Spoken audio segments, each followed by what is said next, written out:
Hey, this is Ian, and this is Group Talk Summary for January 29th, number 2. Today we talked about recommended gadgets again, and of course, both times the popular answer was iPhones. But this time we learned some different words. So one first word we learned today was limb, which, like I said, mostly just means like arms or legs on a person. But trees also have limbs. So like the branches, you can call them limbs.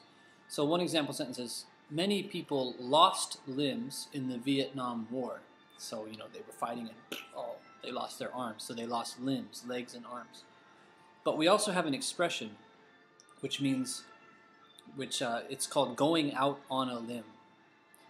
So it means to take a risk. So imagine you're in a tree and you're next to the trunk and there's a branch going out like this. And you walk out, you go out on the limb. Maybe the branch will hold you, or maybe it will break. So this means taking a risk when you go out on a limb. Okay, another word we learned is seize, which is to take something, but usually somebody from authority can take something. So for example, the police seized 500 pounds of drugs from the Yakuza. They found the Yakuza drugs and they seized it. The government can seize land, this kind of thing. And then another word, inherit, which is to get something from somebody before you. So for example, I inherited money from my grandfather when he died.